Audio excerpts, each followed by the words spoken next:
I've had lasagna in Italy and it is delicious. But you know what? When you make your lasagna here in Australia and you use Australian tomatoes, it is so much better. I'll show you how I put together a really good ragu that's going to go through my lasagna and taste fantastic. And it starts with a big knob of butter.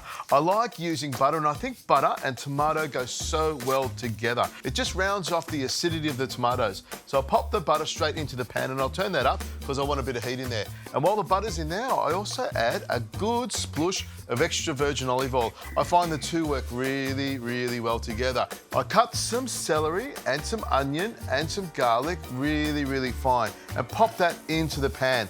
I like to sweat them down nice and gently so they improve the flavour of the sauce. Now, while this is starting to simmer down, I like to tear off basil leaves and throw them straight in the pot. Rip the top of it off like that and in it goes. Now, while that's cooking down now, I'll add some salt and some pepper to make it nice and tasty. Then all we need is a few minutes of stirring this down till it softens up, and we'll add the rest of the ingredients. It smells fantastic. The butter and the olive oil work so well together. Now at this stage, I like to add some red wine. Pour that straight in there.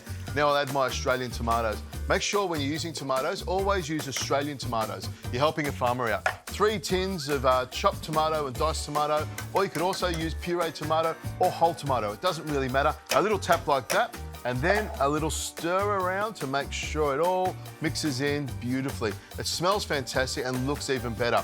I've got some meat that I braised beforehand, some pork, a little bit of veal and some bacon. I'll chop that up nice and fine, and once this sauce has come to the boil, I'll add the meat in, give it a couple of minutes to stir around and heat up, and then I'll show you how to make a cracking lasagna.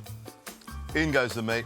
Now the meat's already cooked and it is really, really tender. So the trick here is to let it come up to temperature, heat up a little bit, but not overcooked. The last thing you want is stringy meat in the sauce. A couple of bits of basil just at the end to finish it off and add that fresh basil flavour to it. Stir that around a couple of minutes and this will be fantastic.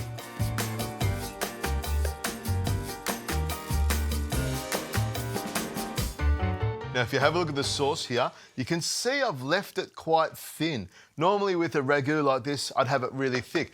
But I'm using instant pasta sheets, and I know if you don't have a lot of liquid in there, it becomes really dry. So there's a little pro tip for you. Now, to make your lasagna and get things started, I take a nice big ladle of the meat ragu and pop it on the bottom there.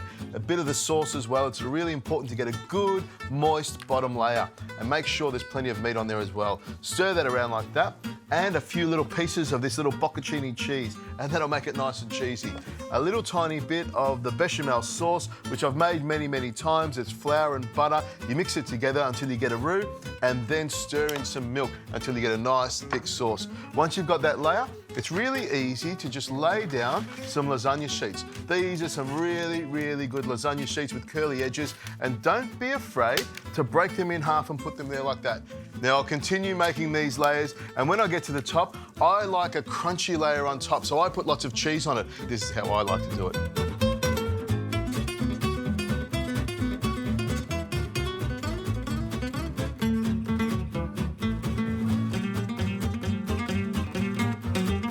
Once you've covered the top layer in the white sauce or the bechamel, I sprinkle a little bit of cheese on top like that. Beautiful, it looks fantastic. The trick to cooking this is at 180 degrees. It takes about 45 minutes to an hour into the oven.